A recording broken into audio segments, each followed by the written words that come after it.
Buenas tardes a todos, bienvenidos. Los micrófonos funcionan, supongo que sí, le daremos al botón, los pasaremos convenientemente. Soy Nicolás Dorronsoro del Centro Berit de Extensión y hoy comenzamos un ciclo de 4 conversatorios que hemos organizado en la Escuela de Posgrado, entre la Escuela de Posgrados, el Centro Berit y la Cátedra UNESCO de nuestra universidad. Lo hacemos en el marco del lanzamiento de la nueva maestría en sustentabilidad y de la apertura de nuevas ediciones de las maestrías en educación, políticas públicas y administración pública en nuestra Escuela de Posgrados. Satisfacer las necesidades del presente sin comprometer las necesidades futuras. Voy a repetir. Satisfacer las necesidades del presente sin comprometer las necesidades futuras. Así definió la Comisión Brundtland la sustentabilidad en su famoso informe de 1987. Nos parece importante citarlo textualmente. Progresivamente, la sustentabilidad parece convertirse en una palabra fetiche, una palabra comodín, un significante vacío, como dice la Clau, que corre el riesgo de llenarse de contenidos según quien lo utilice. Por eso nos parece importante recordar la definición del informe Brundtland para empezar. Perdón. La ciencia y Naciones Unidas nos alertan de que nos enfrentamos a una triple emergencia medioambiental, ligada al cambio climático, a la contaminación y a la pérdida de la biodiversidad. En palabras del Papa Francisco, hablamos no de una crisis ambiental y otra social, sino de una sola crisis socioambiental. Por todo ello, queremos ir a lo concreto en las próximas 4 semanas y conversar sobre sustentabilidad desde distintas dimensiones, en procesos productivos en la agricultura y la ganadería, en procesos productivos en la industria de la energía, el próximo jueves 11, a esta misma hora, en movilidad sostenible, el jueves 18, y en educación, el miércoles 24. Y el conversatorio de hoy, que como saben se centra en la sustentabilidad en la agricultura y ganadería, lo modera el doctor José Ignacio Velasco, que es ingeniero agrónomo por UDELAR, doctor por la University of New England y director de la carrera de Ingeniería Agronómica en la Universidad Católica. Muchas gracias, José, por aceptar nuestra invitación y todo tuyo.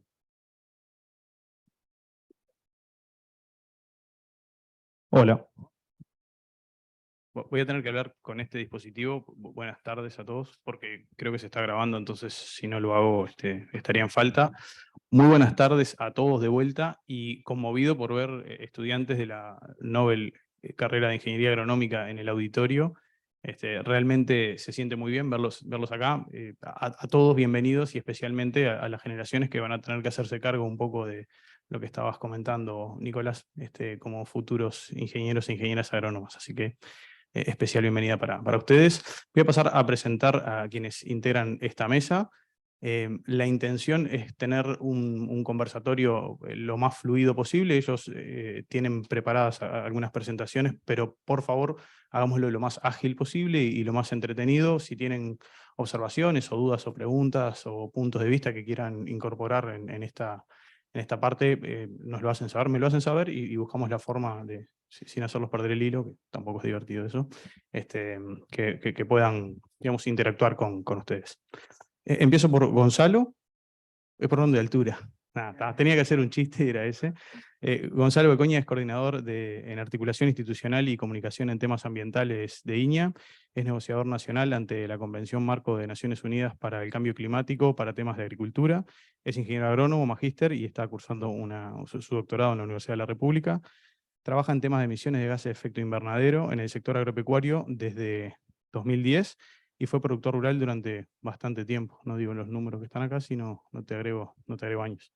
Bienvenido y muchas gracias por haber aceptado integrar este conversatorio. Por altura, tú serías la última, ¿no? ¿Sí? ¿No? ¿Sí? ¿Vas tú? Bien. Magdalena Iturria es ingeniera química, es CEO y fundadora de SOSEI, empresa especializada en diagnóstico y seguimiento de la salud del suelo. Brinda herramientas para conocer y mejorar el impacto de las prácticas agropecuarias. Está especializada en microbiología para remediación ambiental y salud del suelo, sistemas de medición y verificación de impacto y gestión de la huella de carbono. bienvenida. Muchas gracias por aceptar integrar este conversatorio. Imagino por dónde vienen tus inquietudes, por lo que acabo de leer, pero ahora capaz que arrancás vos y nos contás. Dale, ahora tiramos una moneda de 3 caras. Agustín es el más alto, entonces, entiendo que de los 3. Agustín Intamuso es ingeniero agrónomo por la Universidad de la República, es fundador y gerente general de Climit, consultora que provee servicios en cambio climático y desarrollo sostenible. Es asesor del Banco Mundial y forma parte del panel de expertos de la Convención Marco de las Naciones Unidas. En la UCU es docente de la carrera de Ingeniería Agronómica y forma parte del Observatorio de Energía y Desarrollo Sostenible de nuestra universidad. Bienvenido. Florencia, das fe de que es profe de... ¿Sí? ¿Ya lo tuviste? Dale, si te quedaron dudas de alguna de las plenarias, lo puedes charlar con Agustín. Sí, dale. Bienvenido, muchísimas gracias. Interesante el tema. De hecho, destinaron algunos minutos para compartir con nosotros. Es el primero de una serie y nos toca más la parte de producción, de producción ganadera y de producción agrícola. ¿Ustedes dos tienen algún vínculo en términos de a quienes asesoran y con quienes interactúan? Capaz que en algún momento podemos ir un poco por ese lado y la posición país frente a estos temas. ¿Querés arrancar vos?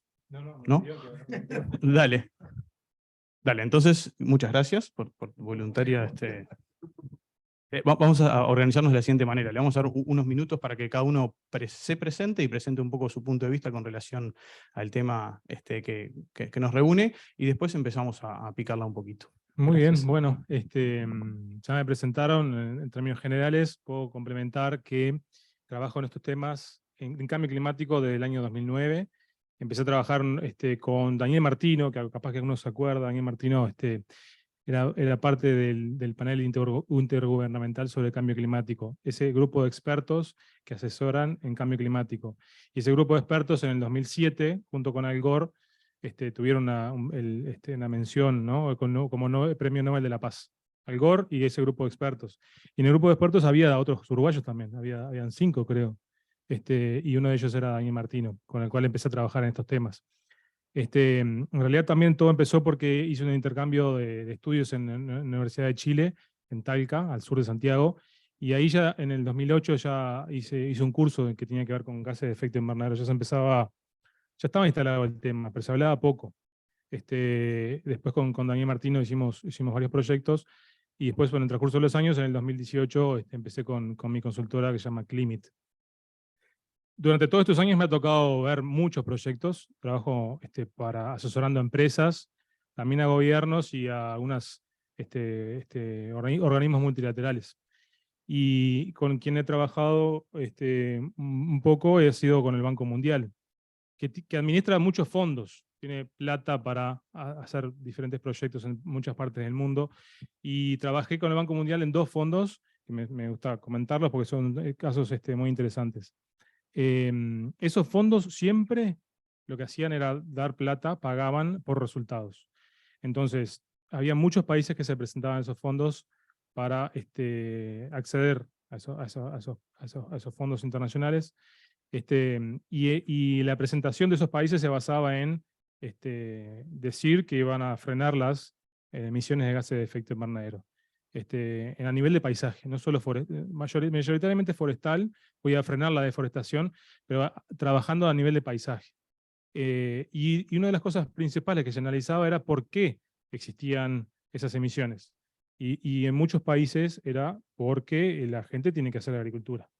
Entonces, eso me dio oportunidad de conocer muchas realidades en muchos países, desde Indonesia hasta en África. Estuve trabajando en Etiopía bastante, en Costa de Marfil, Mozambique, y en Centroamérica también, Nicaragua, después más al sur, Perú y México también.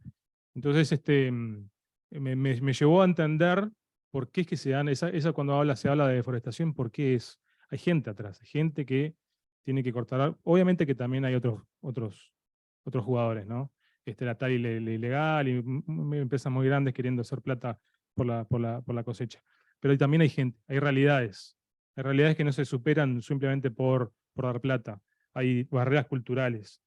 todos esos temas tienen que ver con la agricultura, con la ganadería y su sustentabilidad. No es solamente producir más, sino también, bueno, con quién estoy produciendo, hacia dónde quiero ir, cómo involucro a todos los actores, y eso es un poco lo que en el transcurso de los minutos podemos ir ahondando un poco.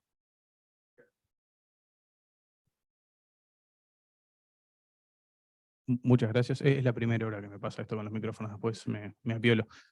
¿Querés seguir vos? Bueno, gracias. Bueno, a ver, ¿por dónde empiezo? El foco nuestro, como decías, tiene que ver con la salud del suelo. En realidad yo soy ingeniera química de formación y me dediqué siempre a temas de gestión ambiental y trabajé en industrias y nada que ver. Y en realidad cuando empecé a trabajar con microbiología y remediación, el potencial de los microorganismos, llegué a la remediación de suelos y después a entender lo que pasaba con la vida en el suelo, y ahí dije, es acá, no me muevo más. Armamos equipo, traje especialistas, me especialicé, bueno, armamos la empresa que hoy está funcionando, y en realidad un poco lo que les quería transmitir hoy, reflexionando sobre lo que quiere decir para mí la agricultura sustentable. Nicolás hoy hablaba de las crisis que estamos viviendo, ambientales, socioambientales. Hay crisis en la salud, no sé, las enfermedades del siglo XXI, la diabetes, autoinmunes, o sea, tenemos problemas de salud, tenemos problemas de seguridad alimentaria, tenemos problemas de calidad de agua, tenemos problemas de la crisis climática, tenemos problemas de todo tipo de color. Y en realidad todas esas cosas de alguna manera entran bajo un mismo paraguas que la Organización Mundial de la Salud le llamó una sola salud, One Health. Porque ya sabemos, y está demostrado y se sabe, que nuestra propia salud está directamente relacionada con la salud de los alimentos, la nutrición que tienen esos alimentos, que está directamente relacionada con la salud del sistema en donde fueron producidos. A su vez, la salud de las aguas también tiene que ver con dónde cayó esa agua, que cae sobre el suelo y escurre. Entonces, este concepto de que está todo realmente vinculado, y la salud de una cosa depende de la salud de todas las demás. Y la base de este concepto de una sola salud es la salud del suelo. Y por eso fue que dije, es acá. Porque justamente el suelo es donde se desarrolla toda la vida, toda la vida.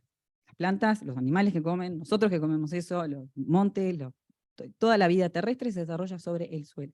Cuando hablamos del suelo pensábamos, antes de saber lo que hoy sabemos, que era una maceta, un sustrato en donde crecían cosas, y bueno, más o menos, según el tipo de maceta, crecía más o crecía menos, y era algo estático y fijo. Hoy sabemos que eso no es así.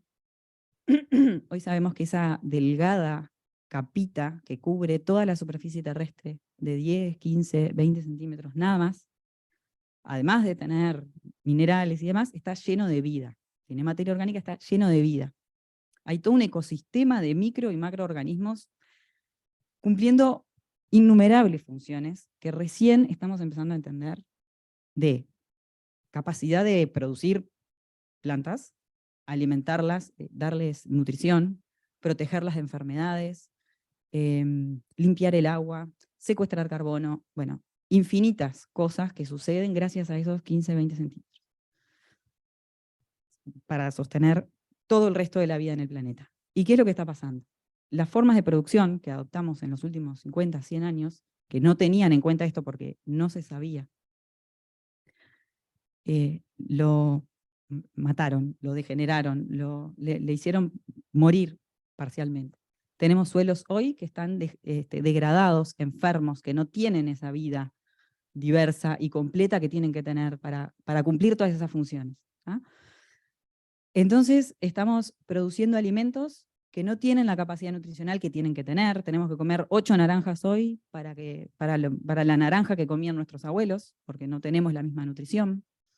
Tenemos aguas contaminadas porque cae, la lluvia escurre sobre un suelo que no tiene capacidad de retener y lava los nutrientes, y tenemos problemas de algas, de fósforo en los cursos de agua. Estamos produciendo alimentos sobre suelos que no tienen la capacidad de retener el agua, de resistir los embates de las sequías, de las inundaciones. Entonces tenemos sistemas alimentarios débiles y vulnerables.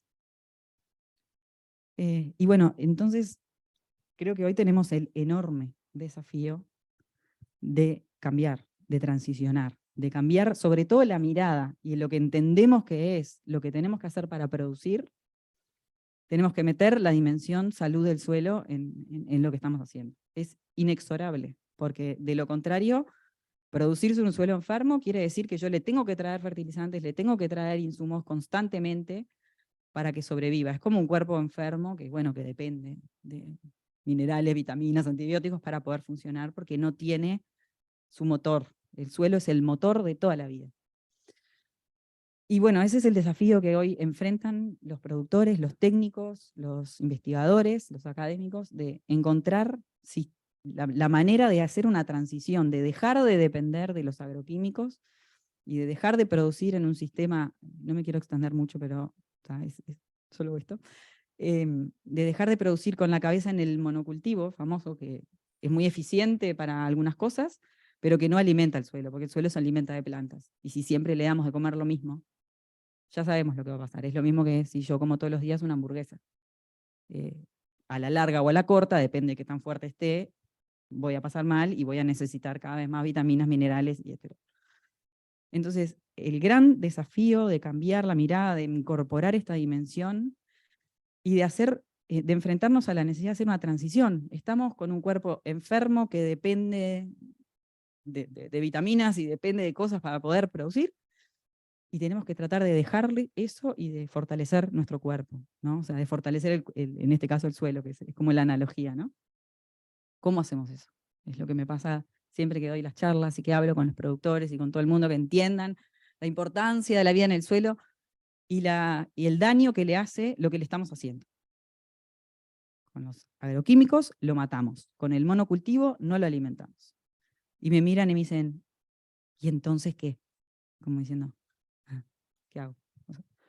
Y realmente tenemos un desafío para diseñar prácticas diferentes, que no hay recetas, ese es uno de los enormes desafíos con que se enfrentan, porque muchos productores están acostumbrados a trabajar con recetas y no las hay. Pero sí hay principios básicos y sí hay diferentes herramientas que están apareciendo, que bueno, depende de la creatividad de cada uno cómo combinarlas para hacer esa transición. Realmente no es fácil, no es nada fácil, porque no se sabe todo lo que se tiene que saber, pero hay que hacerlo igual. Y lo otro que quería reflexionar, lo último, es que es algo que a mí particularmente me importa mucho y que por eso me puse a hacer esto, que es que me resulta muy injusto que caiga todo sobre las espaldas de los productores. Son los encargados de alimentarnos, 3 veces o 4, depende de la persona, al día. Son los encargados de hacerlo de manera sustentable ahora, porque tenemos que ser sustentable. No me contamines el agua, no me hagas floraciones de cianobacterias, deja de usar agroquímicos, secuestra carbono, mantener el monte nativo y además trata de llegar a fin de mes, con los costos crecientes de todo. Es totalmente injusto pedirle a una sola persona y que además se anime a cambiar la receta de siempre para hacer algo nuevo. Y creo que ahí es un poco uno de los grandes desafíos que tenemos ahora todos como sociedad, es decir, a ver, el productor tiene que dar un salto, se tiene que animar y es parte de la responsabilidad que le toca. ¿Sí? Nosotros como sociedad tenemos también que pensar, que ponernos creativos en ver qué otros instrumentos, qué otras herramientas, qué otras cosas podemos hacer para apoyar a esos que se están animando a dar un salto medio que al vacío, porque no saben muy bien cómo va a responder el sistema cuando le saques lo que le vas a sacar. Entonces esto de, como consumidores, ¿no? Empezar a decir, bueno, yo voy a prestarle atención a lo que estoy comiendo, voy a demandar y voy a pagar y voy a premiar productos que sean nutritivos, ricos en nutrientes. Quiero saber qué tan nutritivo es lo que estoy comiendo. Quiero saber la trazabilidad. ¿Dónde se produjo esto? ¿Qué pasó con el suelo en donde esto se produjo? ¿Cómo fue? ¿No? La responsabilidad de nosotros como consumidores y de las decisiones que tomamos todos los días es una enorme fuerza de mercado que todos sabemos que es uno de los grandes motores de todas estas cosas. Y bueno, por otro lado también como motor las políticas públicas que pueden acompañar y pueden de alguna manera ayudar y premiar a aquellos que se están animando a saltar al vacío, aunque no sepan bien cómo les va a ir, que asumen riesgos que capaz que hacen que baje su rinde por un tiempo, sus rentas por un tiempo, hasta que ese suelo enganche. ¿No? Entonces creo que es algo que nos toca a todos de diferente manera, ¿no? Pero nos toca a todos. Es muy injusto que solamente recaiga sobre el tipo que tiene la buena voluntad por convencimiento de hacer algo diferente. Y toda esta perorata, en definitiva, para decirle, mi punto de vista, por lo menos, que la agricultura y la ganadería sostenible es aquella que se realiza sobre un suelo que está sano, que está vivo y que tiene la capacidad de regenerarse, de volverse a generar con cada intervención, ¿sí? No es algo que lo rompo y después trato de que no se siga rompiendo, sino que es algo que se hace sobre un suelo vivo. Eso. Muy bien, muchísimas gracias. Está genial compartir esa pasión que los tres seguro tienen por el tema. Mantengámosla arriba y ahora seguimos. Gonzalo. Sí, Magdalena me dejó la vara muy alta. Ahora no sé por dónde empezar. Bueno, yo comentarles un poco, José explicaba un poco cuál es mi expertise en el tema y cuál es el rol que me toca ocupar hoy. O sea, yo trabajo en Niña en la parte de articulación institucional, un poco socializar todo lo que son resultados de ciencia aplicada hacia los productores, por un lado, pero aplicada también hacia las políticas públicas, y cómo las políticas públicas pueden tomar medidas para, un poco lo que decía Magdalena, cómo hacer para motivar a los productores a adoptar medidas. Pero yo entiendo que, o sea, por lo que conozco hoy, es un tema mucho más complejo de lo que uno piensa. O sea, la sustentabilidad, o sea, el discurso es muy bueno, y yo lo comparto 100% porque estamos en una realidad de que la población va a llegar en 10 años, 15 años, va a llegar a 10.000 millones de habitantes, hoy somos 7 y poco, o sea que va a subir casi un 25% más, los recursos siguen siendo los mismos, y tenemos un gran problema de que un tercio, o capaz que un poco más de los alimentos que se producen se desperdician, ¿no? O sea, no llegan a ser consumidos por nadie. Y son problemas que son muy difíciles de atacar. Si le sumamos eso, las realidades distintas que tienen los países y en el mundo, o sea, yo estoy en negociación internacional y una cosa es el discurso, pero cuando me tocas mi economía, la sustentabilidad pasa a otro lado, ¿verdad?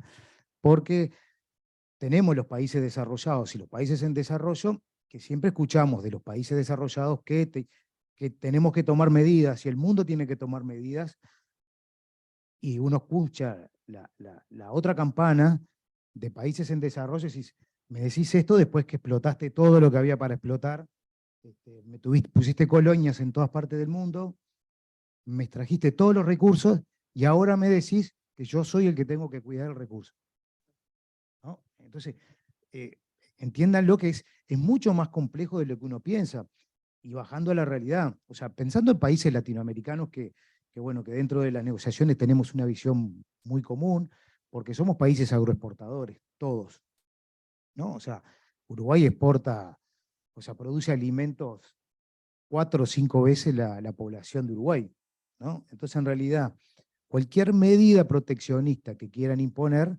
de alguna manera está tocando el mercado y está tocando la economía. Entonces, ya, si yo soy tomador de decisión de políticas, yo tengo que pensar, ¿pienso en mi población o pienso en el mundo? O sea, los que toman las decisiones políticas no es sencillo, por más que se hacen esfuerzos, todos hacen esfuerzos por tratar de reducir emisiones, pero y bajar lo que es la contaminación, por lo menos de aire, que es la que hoy más resuena a nivel global porque es un problema global. Quizás las contaminaciones de agua son más locales, y mientras que no tengamos una voz muy fuerte local, en realidad se atienden distinto a lo que son las preocupaciones globales, que es el calentamiento global. Y ahí hay un problema muy grande, porque en realidad, para reducir las emisiones, ustedes saben que la matriz de emisiones de Uruguay, el 75% provienen del sector agropecuario, ¿no? Y dentro de ello está el gas metano y el óxido nitroso, que son los principales gases que tienen un potencial de calentamiento global mayor al dióxido de carbono, que es el que quemamos a partir del combustible fósil. Entonces, hay un ataque frontal hacia lo que es la producción agropecuaria, y fundamentalmente los rumiantes. que para el Uruguay los rumiantes es la base de la economía agropecuaria, ¿no? Y entonces cuando uno llega a foros internacionales y lo empieza a discutir y dice, ustedes tienen que bajar las emisiones, la única forma de bajar las emisiones es sacando los animales. O sea, a ver, no, se ha tratado de investigar, José ha trabajado mucho en temas de emisiones de metano y cómo hacemos para reducir emisiones. Es muy difícil reducir las emisiones brutas, salvo que saquemos los rumiantes. ¿Y quién puede tomar una decisión en Uruguay? O sea, todos están a favor de la sustentabilidad, ¿no? Pero ¿quién puede tomar una decisión de decir vamos a bajar el stock de 12 millones de cabezas a 10 millones de cabezas porque queremos colaborar en la sustentabilidad del planeta? ¿No? O sea, ¿quién toma esa decisión? Es muy difícil, es muy difícil. Entonces, quizá después podemos ir bajando más al terreno, que hay cosas para hacer, obviamente, pero la aguja es muy poca la que uno puede mover. Y por eso Uruguay siempre ha apostado a lo que es mejorar eficiencia de la producción, ¿no? Que es otra forma de estar de alguna medida mitigando, ¿no? O sea, yo siempre hago el ejemplo, cuando decía, bueno, para los que están familiarizados con el sector agropecuario, o por lo menos en la ganadería, si yo tengo 10 vacas que producen 6 terneros, no es lo mismo tener 10 vacas emitiendo, pero que me producen 8 terneros, ¿no? Es un ejemplo muy básico, pero cuando uno relaciona la cantidad de kilos que me hace producir esas 10 vacas, son 8 terneros por una determinada cantidad de kilos, contra 6 terneros por una determinada cantidad de kilos. Eso determina que es un cambio de eficiencia. Entonces, a una misma cantidad de emisiones, la producción es mayor. Entonces, es lo que apuesta históricamente Uruguay a reducir su intensidad de emisiones como una medida básica, es decir, bueno, estamos mitigando, pero respecto a nuestras condiciones de producción o a nuestras condiciones de sobrevivencia, ¿no? Porque nosotros, si queremos ser sustentables, tiene que ser socialmente equitativo, económicamente rentable y, bueno, y que mantenga los recursos en el largo plazo. Si queremos lograr eso, tenemos que tomar medidas que, bueno, que no nos afecte la economía, porque si no, no hay quien pueda, porque en algún punto no vamos a ser sustentables si tenemos gente que se muere de hambre porque bajamos las vacas para cumplir con una meta global. Entonces, es un problema que no es sencillo. Yo creo que se han hecho esfuerzos y se hacen esfuerzos.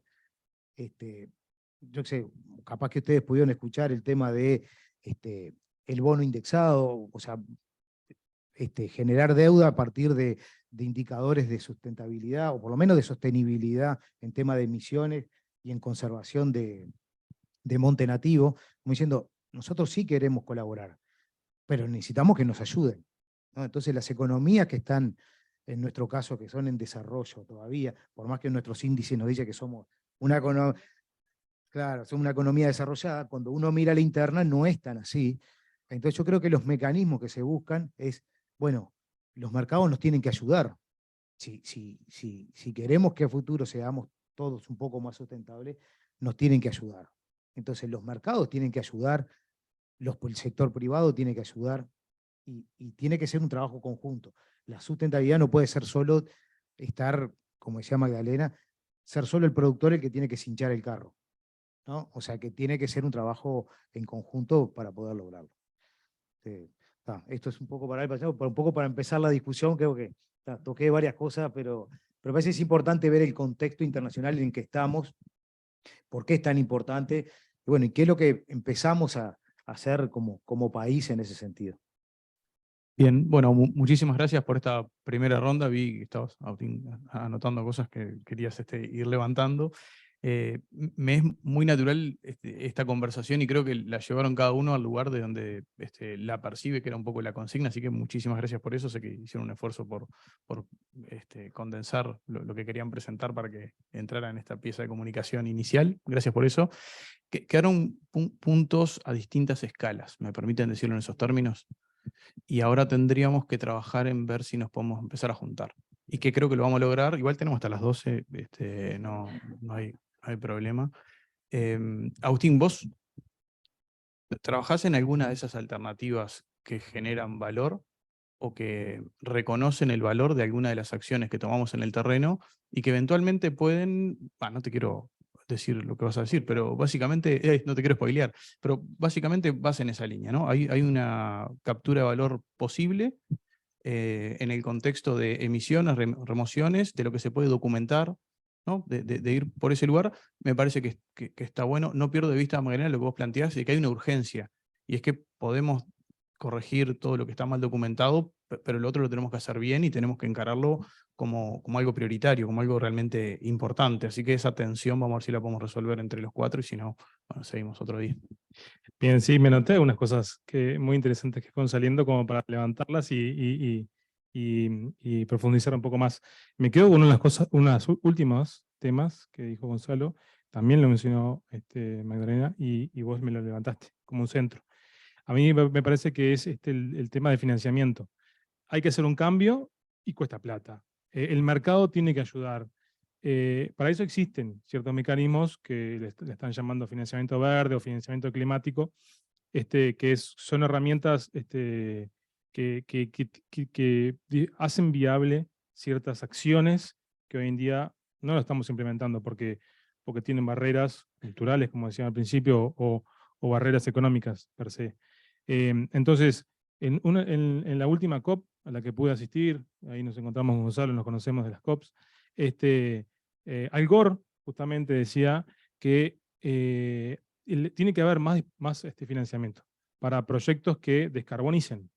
La ganadería es un sector importante para Uruguay, pero en el mundo la energía es la principal fuente de emisión. Y todavía hay un largo porcentaje de las emisiones mundiales que se originan porque la usamos como energía, generamos electricidad por combustibles fósiles. Y vuelvo a África de vuelta. África es un terreno, pero divino. Todo el potencial solar del mundo, eólica, todo lo que quieras instalar lo puedes hacer ahí. Tenés factores de planta altos, se pueden hacer lindos proyectos. Pero ¿cuál es el problema? Que los que tienen la plata en el mundo no van a financiar proyectos en África. ¿Cómo se aseguran que después le devuelvan esa plata? Entonces lo que decía él, Al Gore se animaba a todos los que estaban escuchando, las principales potencias del mundo, a que cambiaran un poco las reglas de financiamiento. Si vos querés prestar plata y que te la devuelvan al 10%, bueno, para estos temas, buscar reglas, buscar maneras de financiarla y que te devuelvan a una tasa menor, con plazos más largos. Me parece que por ahí hay mucho camino que recorrer. A mí me toca hacer proyectos que generan créditos de carbono por agricultura regenerativa, ganadería regenerativa, plantaciones forestales, plantas de biogás. Y estamos desarrollando varios proyectos con una unidad de negocios nueva dentro de Climit. Hicimos una recorrida por los bancos para preguntarles cómo es, bancos en Uruguay, cómo es que prestan plata para proyectos verdes. ¿Tienen criterios diferentes? ¿Le pueden prestar a un agricultor que quiere cambiar su manera de producir y ahora ser más regenerativo? ¿O pueden prestar plata para cambiar la flota de vehículos de una empresa a eléctricos? ¿Qué condiciones ponen? ¿Tienen condiciones diferentes para préstamos verdes? La respuesta no la voy a decir, pero es un tema interesante, ¿no? Para ver cómo financiamos todas estas actividades. Y el crédito de carbono es un mecanismo más para financiar estos proyectos. Justamente el crédito de carbono se genera solo si la actividad demuestra que el crédito de carbono lo ayuda a que el proyecto se haga. Porque por ejemplo, puedo tener barreras, como es un proyecto de silvopastoreo. Plantar árboles en combinación con la ganadería, con sistemas de plantación diferentes, no como el que hemos visto mayoritariamente en Uruguay. Eso genera dudas del ganadero que hace esa plantación. Bueno, ¿a quién le va a vender la madera después? ¿Qué calidad va a tener esa madera? ¿A qué mercado va a suministrar? Todas esas barreras, esos problemas, incertidumbres que existen, es la que ayudan, es la que sirven para demostrar la existencia del crédito de carbono. El crédito de carbono no se le da a cualquier proyecto, sino a aquel que realmente lo precise para apalancar el proyecto. Bueno, es un mecanismo más para financiar actividades que tienen que ver con agricultura y ganadería regenerativa. Y me parece que es interesante. El mercado de carbono ha crecido en los últimos años mucho, porque cada vez hay más conciencia y cada vez más empresas queriendo reducir sus emisiones. y una vez que las reducen y no pueden llegar a cero, compran créditos de carbono y ahí se ha detonado el mercado de carbono, en el buen sentido, que se ha aumentado. Hay de todo tipo, y Gonzalo puede explicar más, porque hay mercado voluntario de carbono, sí, es el que más trabajo yo, pero también ahora dentro del Acuerdo de París, te dejo a Gonzalo, hay necesidad de bajar las emisiones. Cada país dice cuál es su meta de reducciones, pero si ese país no llega a esa meta de reducciones, puede financiar proyectos, por ejemplo en Uruguay, y de alguna manera llevarse ese crédito de carbono. Ya no es un mercado voluntario, es un mercado que antes estaba regulado por el protocolo de Kioto y el mecanismo de desarrollo limpio y otros mecanismos de flexibilidad, ahora está dentro del Acuerdo de París con unas reglas un poco diferentes, pero que tienen la misma esencia de que países puedan financiar actividades en otros países. No, para complementar lo que decía Agustín, sí, a ver, en la Convención Marco, todos tenemos la misma concepción de que, bueno, si tenemos muchas emisiones, el secuestro de carbono es algo que en el mundo se tiene que regular para que países que emiten puedan reducir sus emisiones y puedan ir bajando o yendo hacia la neutralidad, llamémosle.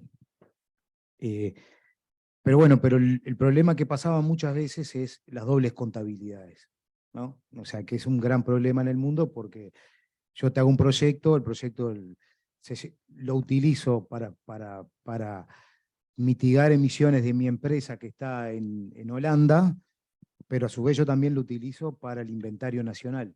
Entonces en realidad lo termino utilizando 2 veces y ahí se arma la doble contabilidad. Entonces la Convención Marco tuvo que en un momento decir, bueno, yo tengo que poner reglas claras para el manejo global, si no me estoy haciendo trampas al solitario, ¿no? O sea, todo lo que hablo que tengo que descarbonizar todo el mundo, estoy haciendo menos de lo que estoy diciendo que hago. Y bueno, y eso es un poco lo que decía Agustín, del tema de que hay países que pueden, o sea, hay un artículo, el 6.2, que, bueno, países pueden comprarle bonos de carbono, o por lo menos carbono secuestrado a otros países.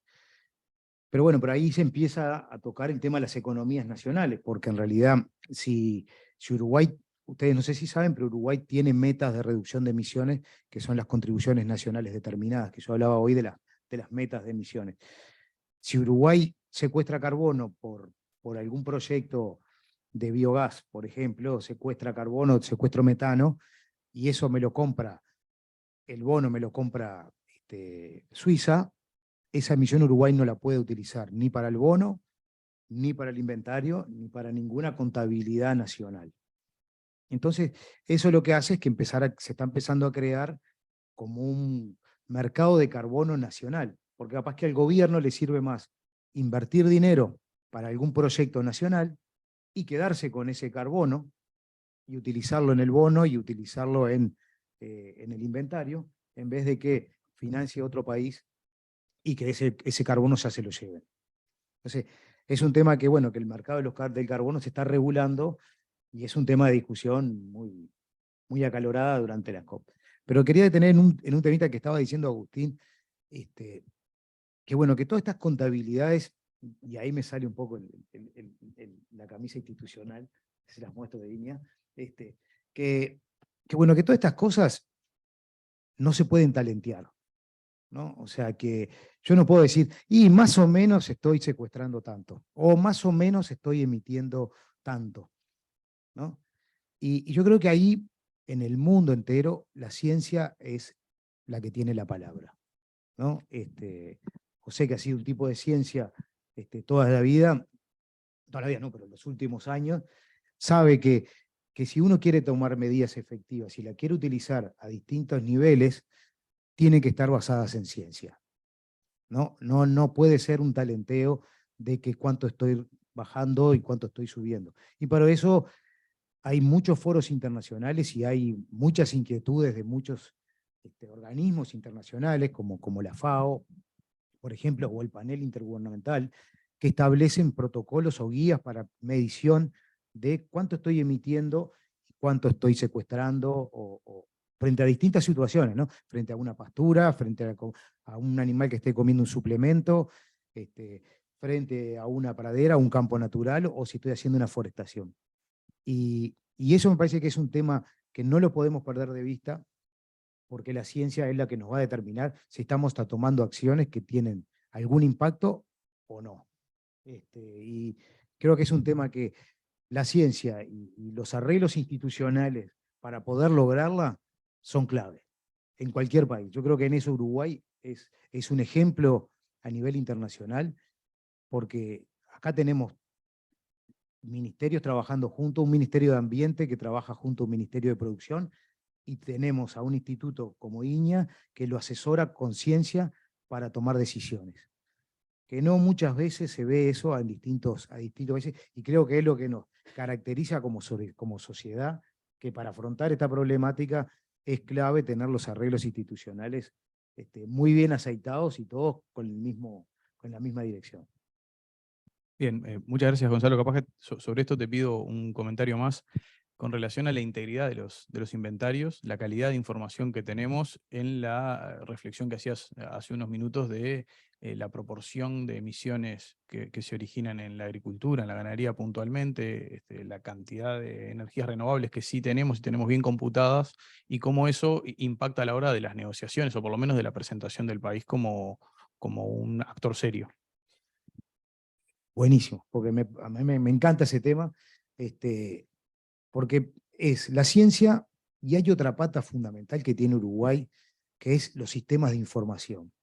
Los sistemas de información de Uruguay son ejemplo para todo el mundo. O sea, ustedes pónganse a pensar de que Uruguay existe.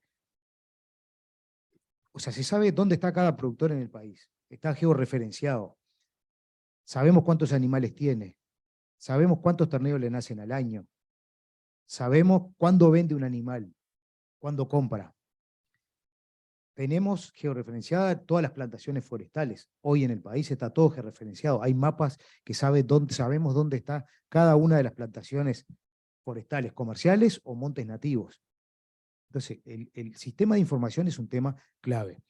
Y para los inventarios, para el que no está familiarizado, hay 3 tipos de niveles cuando uno hace un inventario: nivel 1, 2 y 3.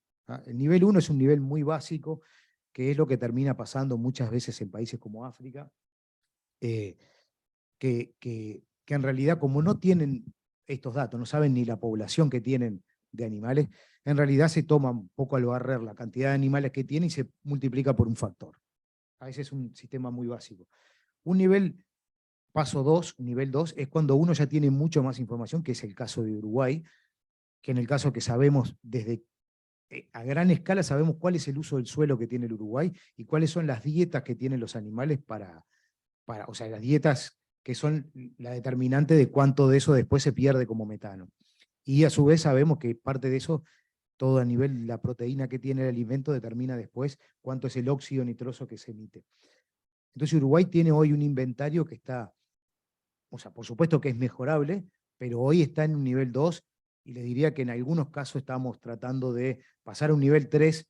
Todavía tenemos algunos ajustes para hacer, porque necesitamos mucho más ecuaciones de consumo de materia seca, que todavía, bueno, tenemos más ciencia a poder hacer, y bueno, y tenemos mucho más experimentos que estamos haciendo para poder lograr tener esa información. Pero hoy, el nivel de información que tiene Uruguay, el sistema de información que tiene hoy, hace que los inventarios sean creíbles, y por eso es que el bono se ata a un indicador, que uno es emisiones globales emisiones globales sobre el PBI, que ese es el del bono, y el donante del dinero que pagan, el que va a recibir menos interés, quiere contrastarlo contra algo real y que sea documentado. Y por eso es que Uruguay está a ese nivel de poder emitir un bono contra indicadores reales y cuantificables.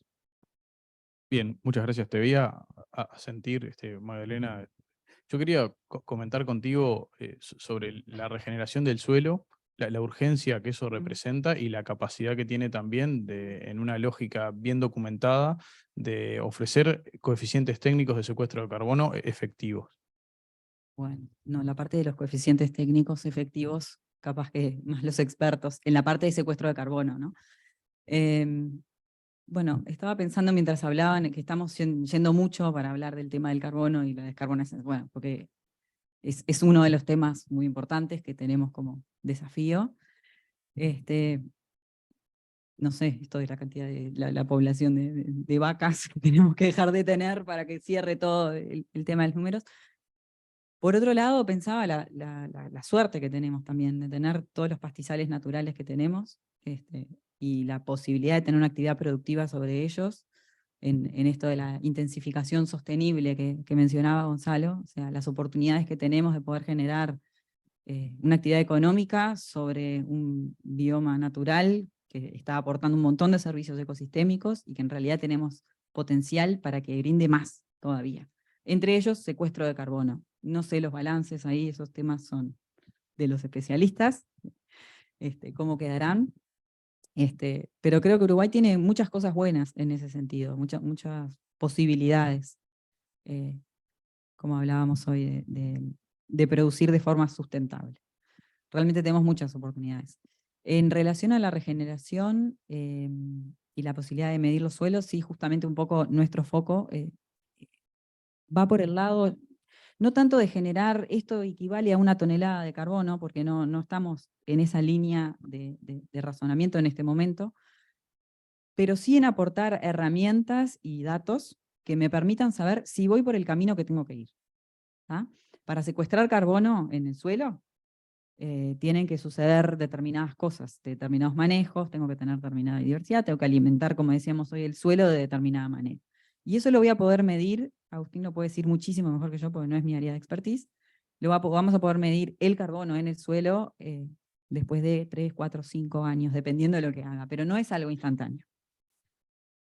¿Cómo sé si voy bien o no voy bien? ¿Cómo sé si estoy realmente dándole al suelo lo que mi suelo precisa para ir hacia el secuestro de carbono y todos los otros beneficios que hablábamos hoy que da el suelo vivo? Muchísimo más que solo secuestro de carbono. O sea, estamos hablando de nuestros alimentos también. O sea, realmente es mucho más que el tema de carbono. Y bueno, justamente ahí es un poco donde nosotros nos metemos, porque lo que veíamos que pasa, que los productores dicen, bueno, a ver, voy a probar esto, voy a dejar de usar esto, voy a probar ahora hay mucho bioestimulante, mucho producto biológico, mucha cosa que está apareciendo, sin saber realmente si eso está funcionando, no está funcionando, si está... me acuerdo, una de las cosas que me marcó un productor, me dice, bueno, yo para sentirme bien, una vez al año tiro esto. Ese era el criterio, para sentirse bien que estaba tirando un biológico. No, señor, claramente usted no va a poder pasar de un suelo enfermo y degradado a un suelo sano, productivo, que sea el motor de la cosa que secuestre carbono, que produzca con menos insumos y que le sea rentable con ese criterio. Entonces ahí es que surge un poco este concepto de decir, bueno, no, las transiciones tienen que ser eficientes, tenemos que poder saber los impactos que estamos teniendo mientras los estamos teniendo para optimizar, para decir esto me funcionó, esto no. Y bueno, y ahí es donde lo que nosotros nos enfocamos específicamente, que es la parte de la vida en el suelo, la microbiología en el suelo. Además de que medimos el carbono, mandamos a medir, no lo hacemos nosotros, pero lo metemos dentro del paquete, medimos la evolución del carbono orgánico o algunas cosas químicas en el suelo también. Nosotros hacemos foco en la biología del suelo. ¿Por qué? Porque es la que responde más rápido a los cambios. ¿Sí? Cuando yo cambio primero que bueno, tiene variabilidad intrínseca de por sí, pero también es la primera que nos marca si una tendencia va bien o mal. Es un desafío medirla, no es tan fácil, hay muchas escuelas, y bueno, y ahí un poco por eso yo hablaba de la urgencia, entonces nosotros dijimos, bueno, lo perfecto es enemigo de lo bueno, ¿qué hay? Hay esto, hay esto, hay esto, vamos a probar con esto, con esto, con esto, fuimos generando datos, empezamos a medir en nuestro bioma, empezamos a generar una base de datos microbiológica. Hoy sabemos mucho más que antes sobre el microbioma de nuestros suelos. No sabemos ni ahí todo, ni podemos interpretar todo lo que vemos, pero sí estamos empezando a poder identificar qué cosas van mejor, qué cosas van peor. Y bueno, un poco el resumen es eso, nos enfocamos en poder medir la biología, que es lo que va cambiando más rápido, para saber si vamos bien. Y si al cabo de este periodo vamos a poder decir se secuestró o no se secuestró el carbono, eso lo dirán los ensayos de carbono en sí, pero tratar de optimizar ese camino, ¿no? Y perder menos plata en el camino, porque también probando cosas al tuntún. Voy a mezclar una vicia con un no sé qué porque tengo ganas. No, pero pará, a ver. O le voy a echar este producto. Bueno, pero diagnostiquemos bien la situación. ¿Cómo está tu suelo? ¿Qué necesita? ¿Necesita biología? ¿Necesita materia orgánica? ¿Necesita esto? ¿Necesita lo otro? O sea, meternos en ese diagnóstico integral del suelo, metiendo el componente vida en el suelo, y que los intentos de transicionar o los intentos de hacer algo diferente no sean al tuntún, como están. Estoy hablando a nivel de productores, no a nivel, obviamente, de academia ni de investigación. Estoy hablando con lo que me encuentro en la cancha. Y bueno, y ahí un poco es donde queremos apoyar. Bien, yo justo me había anotado algo con relación a esto, así que lo traigo ahora. ¿Cuál es el perfil de los productores que son sensibles e interesados por trabajar en mejorar la salud del suelo a partir de indicadores objetivos que le permitan en el tiempo certificar o acreditar que van por el camino correcto? Bien. Bueno, por un lado tenemos los ganaderos, obviamente los que están sobre campo natural, pero los ganaderos en general, porque hay toda esta movida de la ganadería regenerativa que mencionaba Agustín, que básicamente ya los acerca a estos conceptos y bueno, y les resulta como más natural poder acercarse. Los acerca, disculpa, pero de una manera bastante intuitiva, ¿no? Intuitiva. Dale. ¿Eh? Tenemos a... No, que los por- acerca, digo, que a estos temas porque ya están entendiendo que cambiando la forma en que pastoreo, yo puedo lograr que mi campo responda distinto y entonces se regenera la diversidad de plantas, tengo más productividad primaria y tengo mejor salud del suelo. O sea, son cosas que están aprendiendo con el solo hecho de incorporar estas nuevas prácticas de pastoreo que están como más de moda. Que de vuelta, son herramientas. A veces funcionan bien, a veces mal. Yo no es que soy partidaria de ninguna en particular. Lo que sí puedo decir es cuándo funcionó y cuándo no, porque me doy cuenta por cómo está el suelo. Es eso. Ahí tenemos un público grande, porque están como en esa movida, y está más bien asociado a poder mostrar con sistemas de certificaciones o con sistemas de cosas que están en esto de la ganadería regenerativa. Pero también hay otro grupo de productores agrícolas o tamberos también, en general propietarios de sus campos, que están preocupados por la salud del suelo. Yo no me he encontrado ninguno todavía que le pregunte cómo está tu suelo, querés saber cómo está la salud de tu suelo, y me digan no, no me interesa. A todos les interesa, a todos les preocupa, todos saben o empiezan a entender que la biología tiene algo que ver, pero bueno, no saben cómo y qué hacer, y ahí es donde están como ávidos de conocimiento y de, por supuesto, de información, ¿no? Pero son como las dos cosas. ¿Y ahora qué? ¿Qué hago? Es el perfil. Estamos trabajando, sí, con distintas organizaciones también de productores. Y perciben, digamos, que hay una reversión posible de la aplicación sistemática de recetas hacia algo un poco más Bueno. orgánico. A ver, por eso digo que también es injusto que recaiga todo sobre los hombros de los pobres productores, porque Es un montón. es demasiado, ¿no? Entonces, sí están preocupados, sí quieren hacer las cosas bien, ninguno quiere matar el suelo porque sí, o por lo menos los que me he encontrado, ¿no? O sea, no es que... Por supuesto quieren hacer plata, digo, quieren llegar a fin de mes, quieren mantener a sus familias, que tienen todo el derecho del mundo de tener una actividad productiva económicamente viable, y demás. Lo que pasa es que este salto, como digo, es un cambio de mirada, no es solamente, bueno, dejo hacer una cosa u otra, es como, bueno, tengo que pensar distinto, tengo que dejar de matar, estamos muy acostumbrados a todo, me molesta, lo mato, pesticida, herbicida, fungicida, mato, cuando hay otras herramientas y otras técnicas que no estamos acostumbrados, que no son las que me enseñaron, que no sé si van a funcionar o no, porque no son nuevas, o sea, son nuevas para su mente, son cosas que... Y bueno, ese cambio de mirada no es tan fácil, y el cambio de hábito tampoco, pero sí están preocupados, sí quieren saber cómo está la salud de su suelo, sí, ahora estamos empezando una serie de talleres en donde les vamos a enseñar a observar su suelo, a salir con una palita, hacer un pozo y empezar a mirar, a entender distintas propiedades del suelo. Y hemos tenido, la verdad, que gente que nos pide, por favor, quiero participar, por favor, quiero participar. O sea, que quieren saber qué cosas están dispuestos a hacer, hasta dónde están dispuestos a ir qué riesgos están dispuestos a asumir, eso es lo que digo. Bueno, depende, varía mucho.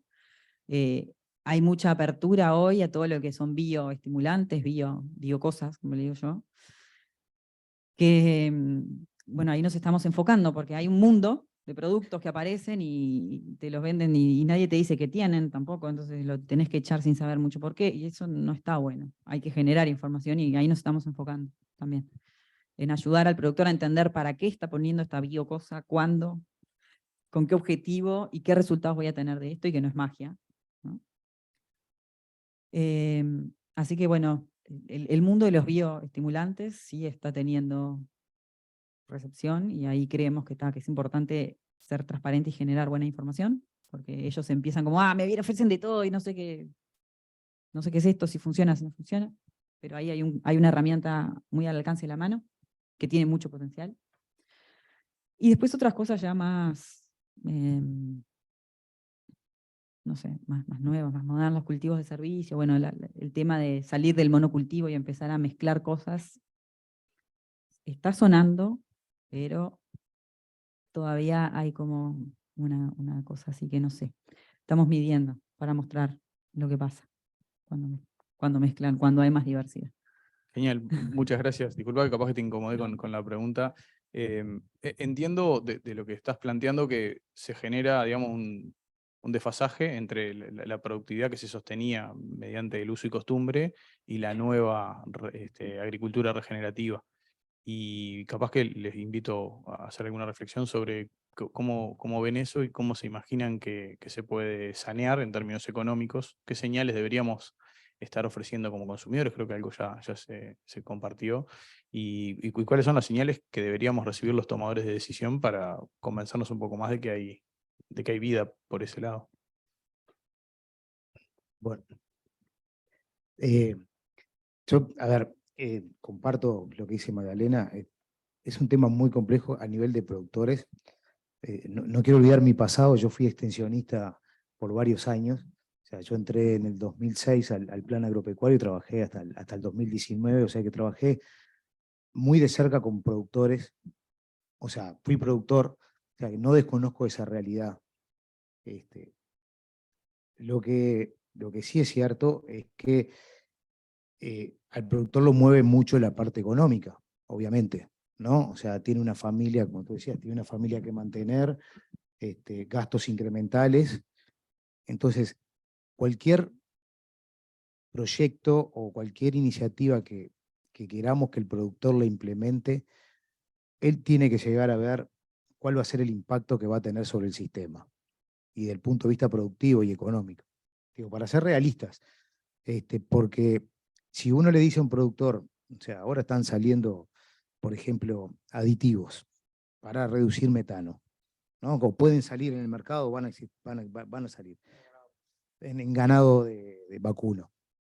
Entonces puede ser una buena medida para reducir emisiones, pero no tiene ningún impacto, o por lo menos no tiene ningún impacto visible sobre la producción. Entonces, ¿quién iría a invertir en algo de su bolsillo para algo que no, que de vuelta, o sea, va a reducir emisiones, pero no me va a generar ningún producto adicional? Y ahí es donde empieza, a veces que es cuando se empieza a ver el hoy con el largo plazo, ¿no? O sea, ahí es cuando empiezan los problemáticas del hoy, sí, el hoy tengo que hacerlo, por el mundo, pero, o en el largo plazo esto va a ser bueno, pero yo vivo el hoy. O sea, no puedo pensar en la comida que voy a tener dentro de un año. Yo tengo que comer la que tengo hoy en el plato. Si no la tengo, no me puedo proyectar. Y ahí es cuando me parece que este tipo de conflictos se empieza a hacer real, ¿no? O sea que yo creo que ahí es donde la ciencia me parece que tiene un rol importante en poder estudiar estas cosas que tú decías, Magdalena, y cuantificarlas. Es decir, no, si vos cambiás el suelo y vos creás este bioinsumo, te va a costar tanto, pero tu retorno va a ser de tanto.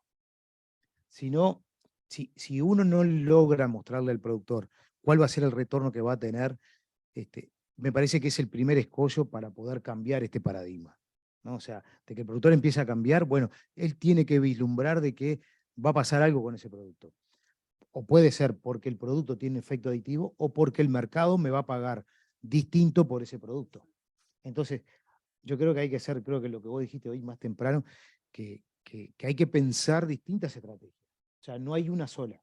Algunas tendrán que tener un impacto en lo productivo, pero otras tendrá que ser el mercado el que se encargue de decir, bueno, yo te voy a beneficiar con esto. Esto me hace un acuerdo que, hablando con un grupo de productores hace poco, que hace 10 años lo entraron con el tema de la carne orgánica. Entonces la carne orgánica era un boom. O sea, bueno, bueno, pero era todo un boom y tenemos mercados y ya tenemos el nicho de mercado en Estados Unidos y va a ser esto. Y el productor la veía pasar, ¿viste? O sea, y bueno, ¿y yo cuándo voy en esto? ¿Cuánto entro en todo esto? No, porque viene esto y va a venir la certificadora, porque tenemos que pagar la certificadora que viene, porque atrás de todo este tipo de cosas hay negocios, ¿no? Y la certificadora, y llevar información y todo. Y cuando iban a saldar la cuenta con el frigorífico, no te puedo pagar más de 1 centavo. Entonces, sí, pero me prometiste que iba a sacar 5 o 10 centavos y saqué 1. Entonces, el productor yo creo que también está muy cansado de ese tipo de cosas y uno lo usa, o sea, a veces, no quiero entrar en otros temas de los mercados, pero bueno, evidentemente hay intereses diferenciales entre los productores, las cadenas de supermercados, los frigoríficos, cada uno está jugando su partido en este mundo cambiante con exigencias ambientales, ¿no? Entonces, el productor necesita certezas y no está para arriesgar si no hay algo concreto. Y creo que es lo que le está pasando hoy.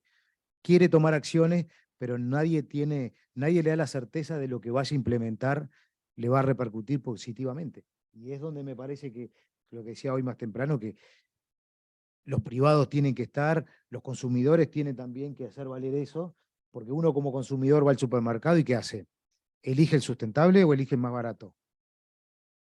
El más barato, y capaz como segunda opción, y capaz que la etiqueta, y el tercera capaz que la nutrición, porque ahora estamos todos, si cuántas calorías tiene, si tiene muchas calorías o pocas calorías.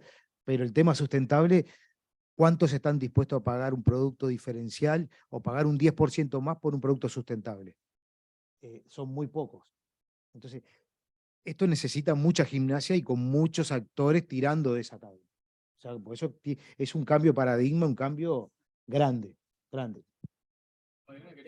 Antes de que Agustín termine, te dejo cerrar, quería hacer una pequeña acotación en esto de las transiciones, ¿no? Es un desafío, como decía hoy, no es menor, no hay recetas, sí hay ciertas cosas que se saben, sí se ha medido y se sabe que cuando yo pongo agroquímicos estoy matando la vida en el suelo, sí se sabe que el suelo vivo es un motor que cuando está funcionando bien le otorga a la planta un montón de cosas en términos de productividad, de salud, de resiliencia, de muchas cosas que estamos sufriendo hoy, ¿no? Entonces, esas cosas sí sabemos. Y el concepto de cómo hacer, cómo hago, por dónde voy, por dónde empiezo, está esto del famoso triángulo de que puede ser bueno y barato, bueno, rápido o barato, ¿no? Entonces, las 3 cosas no puede ser. ¿Sí? Puede ser bueno y rápido, no me va a salir barato.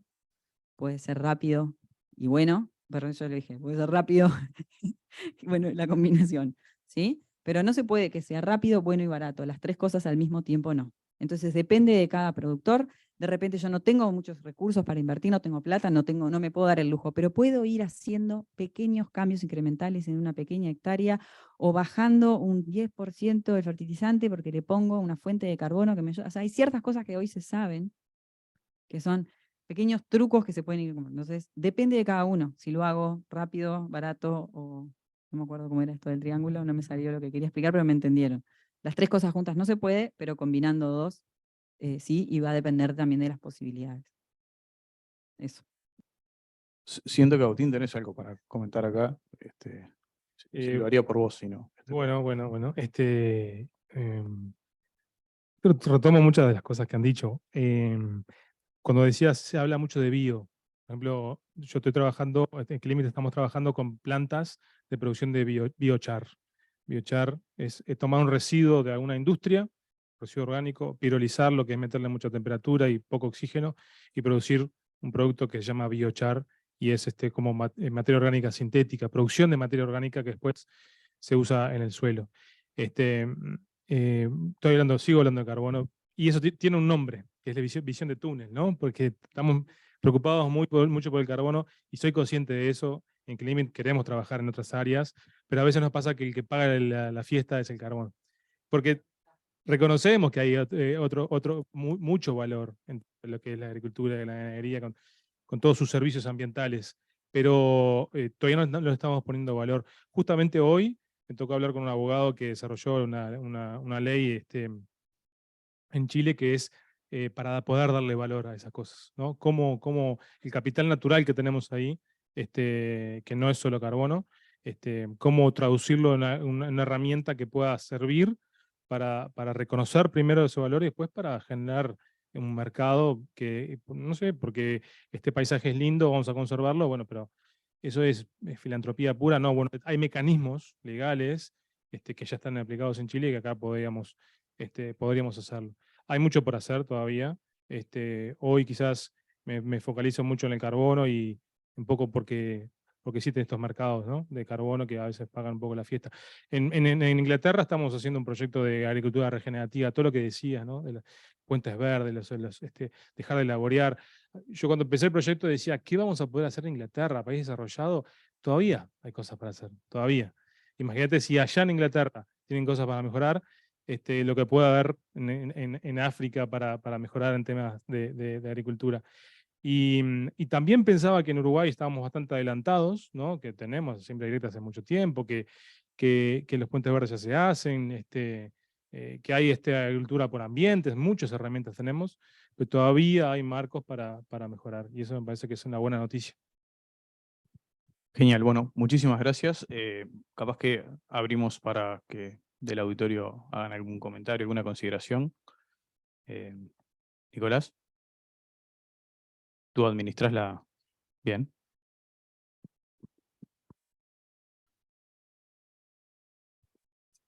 ¿Están pasando bien? ¿Sí? ¿Están a gusto? Dale, bueno. Sí, era el plan. Pero lo necesitamos para... Buenas, ¿qué tal, José Pedro? Mi nombre.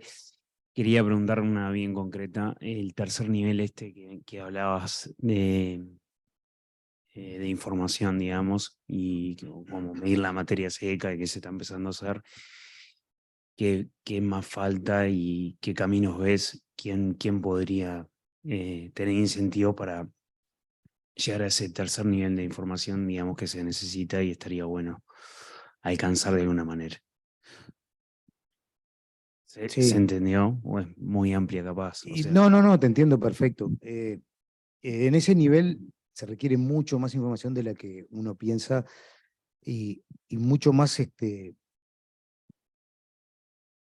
ecuaciones de consumo, ¿no? O sea, el problema de eso es que uno tendría que tener muy definido qué pasa con la ecuación de consumo frente a distintos tipos de dieta o cómo se comporta el animal. O sea, el animal, vos sabés que es selectivo, no come en el mismo lugar. O sea, tengo también un campo natural que está compuesto por 400 especies distintas, que el impacto es distinto. O sea que es un nivel muy específico, muy aplicado, que tendría que ser sobre campo natural, que yo creo que estamos muy lejos todavía de llegar a ese nivel.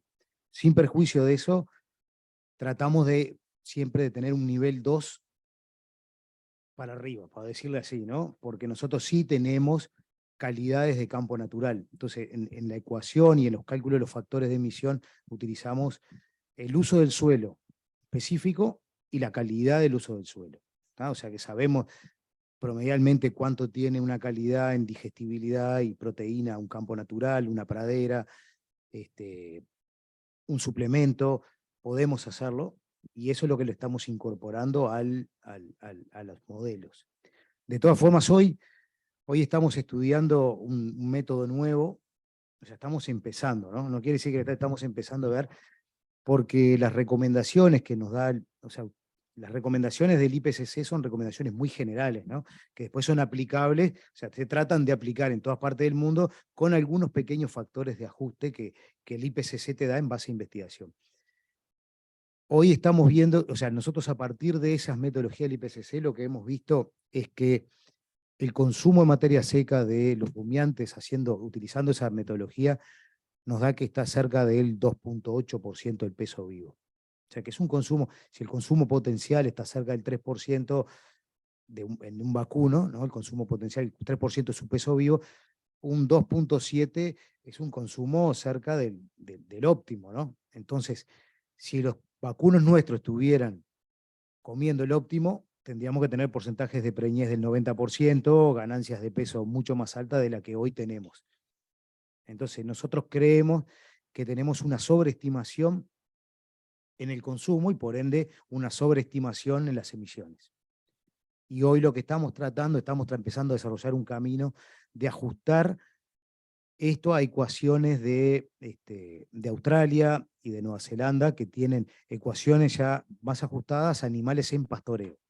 Y a veces las ecuaciones del IPCC en algunos casos son de animales estabulados en alguna época del año, que eso puede sobreestimar alguna emisión, o sobreestimar el consumo, fundamentalmente.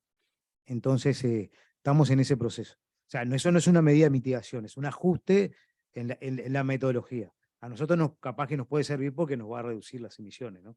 Es lo que creemos, por eso estamos metiéndole calor.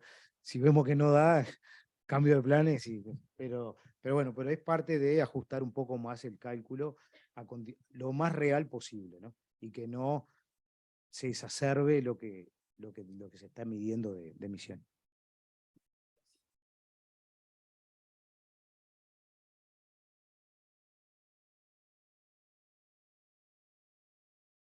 ¿Qué tal? Bueno, muchísimas gracias. Me resultó sumamente interesante el panel. Soy egresada de la casa, licenciada en negocios internacionales. No soy del rubro específico del que se está conversando, si bien luego me especialicé en sustentabilidad, pero bastante alejada del área de ganadería, y si bien tomé como optativas en mi carrera materias de ganadería.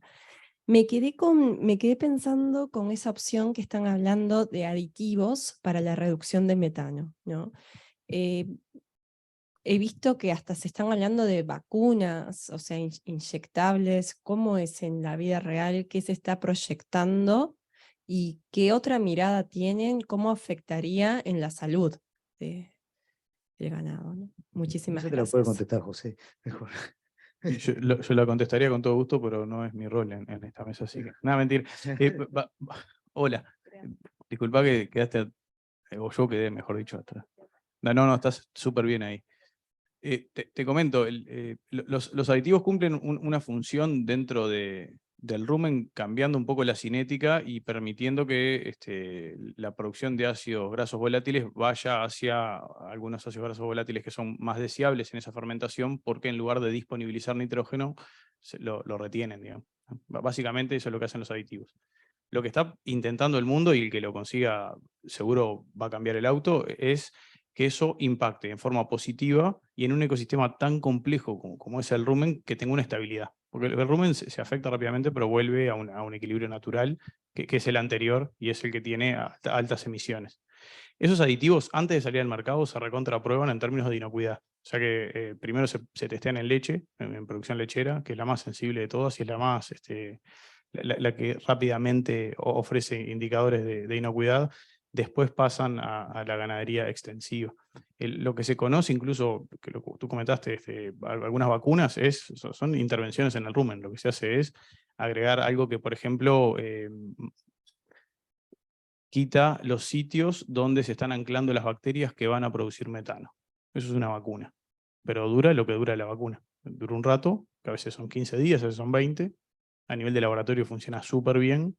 Después en el terreno, sistemáticamente lo que se encuentra es que el rumen se las acomoda como para volver a un equilibrio anterior, original. O sea que en términos de aditivos, total tranquilidad de que esos no salen al mercado si no se probaron y son probadamente inocuos, déjame ser redundante en eso.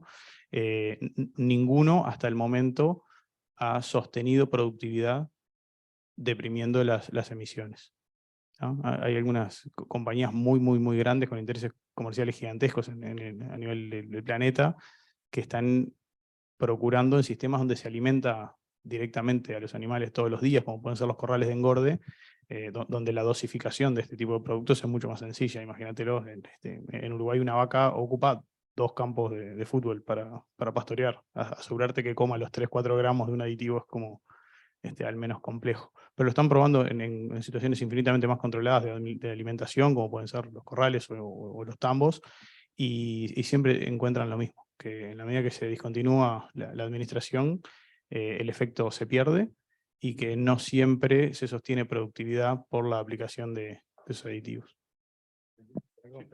Vuelvo al carbono. Porque nosotros estamos trabajando con una empresa que importa un producto, está habilitado, se vende en Uruguay, tiene un costo alto, no es para cualquier proyecto en cualquier situación. Está pensado para feedlots y para tambos, y una manera de apalancar ese costo caro del producto es porque genera un crédito de carbono. También es verdad que ese producto, por más que esté habilitado por el Ministerio de Ganadería, estamos probándolo. ¿Cuánto es el potencial de reducción? ¿En qué condiciones hay que darlo? La receta dice que hay que dar 0,3 gramos del producto cada 100 kilos de peso vivo del animal por día. Entonces, a los ganados feedlot y a tambos es más fácil dárselo, pero hay que medir el impacto en las emisiones y sobre todo en la performance. Que nada no empieza a adelgazar y que no tenga ninguna otra consecuencia. Que está aprobado, por eso el Ministerio lo aprobó, pero bueno, por la situación uruguaya lo estamos midiendo. Gracias. Ahí, como comentario, después charlamos, ¿no? Porque es un tema capaz que nos divierte a nosotros tres, ¿no? El rumen tiene una capacidad de neutralizar este tipo de agresiones muy grande. Entonces, lo que deja pasar, digamos, para que después se vuelvan productos consumibles por nosotros, está súper controlado biológicamente. Además de todos los testeos que se hacen, como te comentaba antes.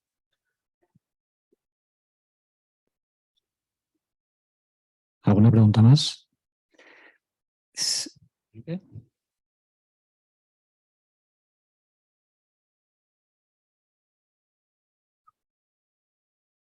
Gracias. No es una pregunta, porque tendría un millón de preguntas para hacer, pero sí voy a traer un comentario para ustedes. Pero primero, mencionar 2 tópicos que veo que ustedes hablaron al respecto, y me parece que son 2 de los principales cuellos de botella si pensamos en una transición de sistemas productivos agropecuarios hacia un sistema de menor impacto ambiental, para no usar la palabra sustentabilidad, que se volvió una commodity hoy, sustentabilidad. Un es el tema de hemisferio norte contra hemisferio sur, desarrollado contra en desarrollo o lo que sea. Tenemos que entender el contexto histórico, tenemos que llevar en cuenta lo que fue la descubierta del carbón, la descubierta del petróleo, y nosotros del hemisferio sur, desde mi perspectiva, tenemos que parar de toda vez que hablamos algo ligado a sustentabilidad o a cambiar un poco nuestros modos productivos, decir, no, pero países desarrollados nos tienen que financiar, tienen que dar plata, no sé qué, no sé cuánto. Eso sí es parte de la solución, pero no podemos siempre usar esa excusa como diciendo, solo vamos a hacer si nos dan plata. Eso no pasa, porque además las personas de Europa, que solemos decir, eran nuestros abuelos, nuestras abuelas, o sea, nosotros. Solo no eran nosotros porque no éramos nacidos. Entonces, ese es un tema. Y el otro tema, y el principal que ustedes están discutiendo mucho alrededor acá, el tema económico. La semana pasada, la otra, tuvo el Foro de Desarrollo Sostenible de CEPAL en Chile. Y me encanta mucho CEPAL, pero en todos sus reportes y en el reporte que sacó, que estamos en la mitad del camino de los ODS, la primera página tenía de nuevo un gráfico de crecimiento económico, como si eso fuera el principal parámetro, la principal variable para medir o para analizar cómo estamos con los ODS o cómo está un país. Y es así desde siempre. Si vamos a hablar de un gobierno, si vamos a hablar de un presidente, de alguien, de un intendente, a ver si el país ha crecido económicamente. Eso es otro tema que hay que cambiar urgente, porque tenemos que entender que una economía que no crece es una economía que puede funcionar bárbaro, perfecto, puede producir lo mismo todos los años y mejorar otras cosas, mejorar accesibilidad a discapacitados, mejorar la salud de los suelos, etcétera, etcétera, etcétera. Cierro eso y voy solo a traer una perspectiva de lo que podría ser el rol de gobiernos en este cambio, que es una perspectiva de Brasil, porque soy brasileño. Brasil sacó su Código Florestal, una ley nacional de bosques, hace 11 años. Una ley fantástica, linda, bárbara, solo que por ahora sigue solo una hoja de papel, no más. Estamos con 11 años y todavía está iniciando, empezando, nunca iniciado. Voy a comentar algunos mecanismos a largos rasgos y solo escuchar de ustedes qué les parece, qué piensan. Por ejemplo, un mecanismo es que uno de los artículos es que todos los predios rurales de Brasil tienen que tener por lo menos un 20% de reserva legal, que decimos. Es una reserva de área que el propietario o la propietaria no puede usar, tiene que mantener original, nativo. En el Cerrado va a 30%, en la Amazonía va a 50%. Eso es de A a Z. Todas las propiedades usted tienen que tener esa reserva legal. Eso más o menos está funcionando ya. Además de eso, también habría un mercado de tierra, un mercado de predios, de propiedades, de porcentajes, similar a un mercado de carbono. O sea, si yo tengo un 30%, puedo vender o alquilar mi 10% a quien tiene 10%, y así nosotros ambos quedamos con 20%. Hay un par de problemas ahí, por ejemplo, la integralidad de biomas. Si yo estoy acá en el sur, en el Pampa, no puedo vender a alguien que está en el Cerrado, el Pantanal, la Amazonía, eso todo lo que se está discutiendo. Pero en definitiva, hoy Brasil tiene ya un mapeo, ha mapeado, tiene terabytes de información sobre todas las propiedades rurales. Son más de 6 millones de propiedades rurales hoy que el gobierno tiene esas informaciones. Son 600 millones de hectáreas. Esos son más de 30 Uruguays. Eso todo ya está en una base de datos. Y lo que debería venir adelante sería un mercado de cotas ambientales, cotas rurales ambientales. Entonces, similar al mercado de carbono. Eso podría ser un mecanismo para todo eso que hablamos de variables ambientales que puedan entrar en el movimiento financiero, que puedan efectivamente ser ingreso a productores y a productores rurales. Solo eso. Gracias. Capaz que la pregunta, entiendo, Felipe, si eso es factible en Uruguay. Yo lo entendí más como una reflexión que como una pregunta, pero si acaso, adelante con la pregunta. Es una pregunta difícil. Yo creo que no existen los mecanismos, o sea, es difícil determinar los mecanismos y creo que hoy se está estudiando muchos mecanismos para ver cómo podemos compatibilizar todas las prácticas sustentables, referidas fundamentalmente a emisiones, porque es lo que hoy está moviendo el tema de la sostenibilidad desde el punto de vista de las emisiones, y se están estudiando muchos mecanismos, reducciones impositivas, reducción de impuestos, pero es difícil tocar a un sector y no tocar a otro, ¿no? Y créeme que es un tema muy complejo, que si a mí me preguntan hoy qué tendríamos que hacer, y no lo sé. Sinceramente no lo sé. Yo tengo una idea, pero bueno, es una idea personal, ¿no? Pero yo creo que para mí la forestación juega un rol muy importante. O sea, la forestación juega un rol importante. Por varias razones. Primero, por todo lo que implica en el secuestro de carbono, ¿no? Que es que nosotros estamos apuntando a una carbono neutralidad para el 2050. Uruguay se planteó 2050 carbono neutral en la producción, o sea que si nosotros estamos pensando eso y tenemos proyectos también en lechería de senderos hacia la carbono neutralidad también al 2050 en la lechería, tenemos que empezar a modelar sistemas para ver cuál sería el sistema ideal del futuro.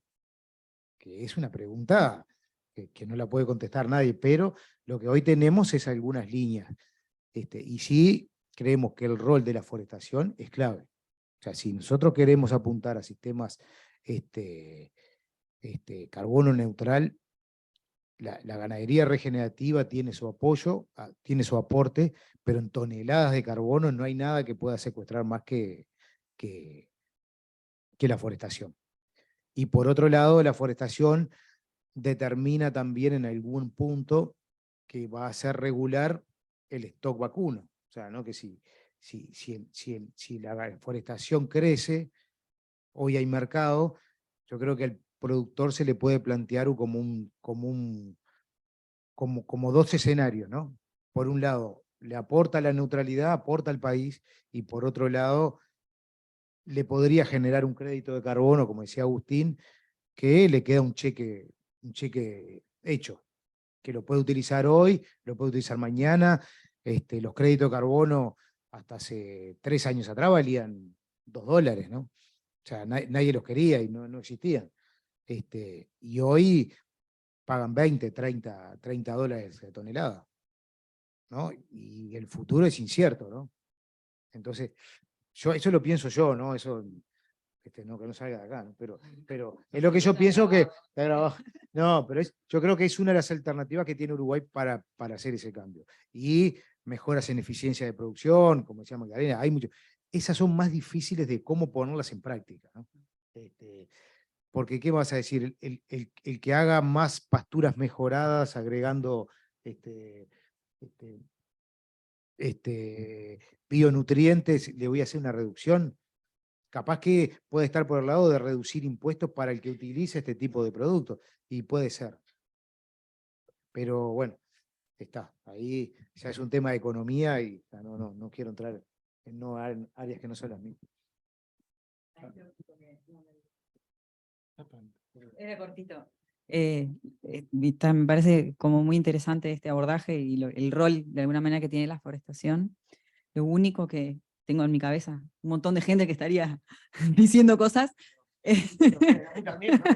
Los escucho y voy a hacer su voz en este momento. No es que tenga una opinión formada, pero sí, justamente esto que hablaba hoy, que lo pasé muy por arriba de la posibilidad que tenemos de tener actividades productivas sobre un bioma como el campo natural, con toda la diversidad de especies que tiene, con todo lo que implica a nivel de servicios ecosistémicos y la reserva de genética, y bueno, un montón de cosas que las puede explicar gente mucho más experiente que yo en el tema, pero que sé que están abogando mucho por decir, a ver, gente, tenemos un patrimonio realmente impresionante para la humanidad toda, y cada vez queda menos por justamente el desarrollo de las otras actividades productivas, que no estoy diciendo que no, o sea, para nada, entiendo que es una ecuación que tiene que cerrar y no se puede dejar contentos a todos.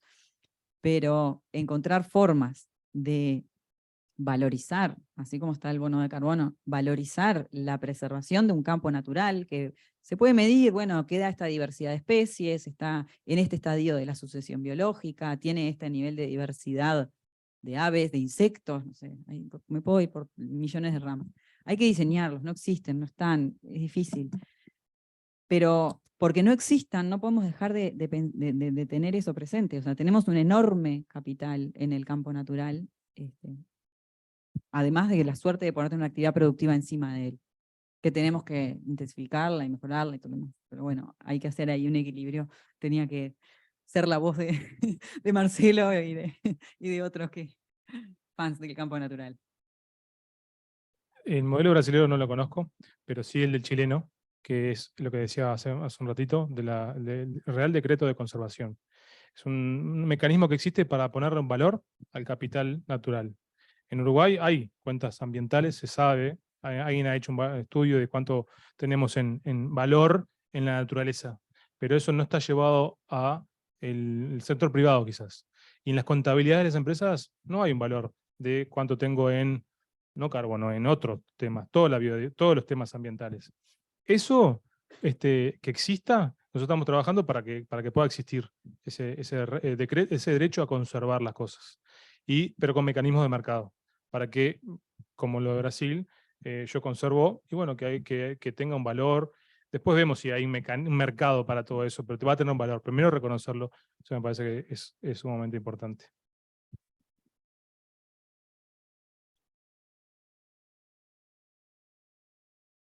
¿Estaríamos? Bueno, para cerrar, a mí me quedaba un comentario para hacer, y capaz que justo enciendo la mecha en el momento en el que ustedes no pueden recoger el guante, y eso es políticamente incorrecto. Pero hay una percibo una tensión entre las métricas y los objetivos. Como que por momentos vamos con mucho detalle sobre cómo medir y cómo declarar y cómo mejorar, y tal vez perdemos el foco de lo que vos planteabas al principio, Magdalena, me quedó particularmente claro. Hay una urgencia que es por un modo de producir que garantice la sustentabilidad de los recursos en el tiempo, ¿no? Más allá de las métricas que son re importantes y que seguro son motivo de desvelo de esta otra mitad del panel, y seguro también de la tuya. Dale, pero tal vez con otra intención, ¿sí? ¿No? Entonces, creo que podemos llegar a un primer acuerdo en cuanto a que sí existe una forma de producir, que hay evidencia científica que la sostiene, que hay mecanismos que están disponibilizados y que hay mecanismos en proceso que van a lubricar esas decisiones, que empieza a haber más conciencia también por parte de los tomadores de decisión, que ahí me permito ponerme mi otro sombrero. No ocurría, yo te pregunté fue genuina mi pregunta de quiénes eran los usuarios de eso, porque el uso y costumbre no es ir por ahí. Entonces, me parece, me encanta el relato que haces, y sobre todo la construcción colectiva de una conciencia, decir, bueno, esto está bien, en algún momento alguien tiene que pagarlo, hay que monetizarlo, esto es importante, pero hay algo que está detrás que es mucho más importante, y es entender, dar evidencia, investigar. Ahí quiero volver sobre ese tema un poquito, la provisión de coeficientes técnicos que puedan permitirnos ir a un Tier 3, por ejemplo, pero que además nos permitan tener certeza que las cosas que estamos haciendo nos están dirigiendo en el camino correcto. Entonces, yo no tengo más que palabras de agradecimiento para los tres y para todos ustedes por haber compartido este rato. Muchísimas gracias, han sido súper generosos, es hermoso compartir con gente entusiasta y comprometida con los temas que generan tanta sensibilidad y que también generan controversia. Hubo mucho compromiso en la mesa, creo que también estuvo muy lúcido de tu parte la conformación de este panel, así que de mi parte, muchísimas gracias, sí, a todo el equipo, lo hago en tu nombre, pero seguro que son muchos más, así que de mi parte, muchísimas gracias por este rato, y nos vemos. Y muchas gracias a todos, y recordamos que el próximo jueves, en este mismo lugar, a esta misma hora, volveremos para hablar de procesos de producción en industria y energía con Manuel Albaladejo, de UNIDO, y María Esther Zaha, del Ministerio de Industria y Energía, moderados por Sonia Cochano.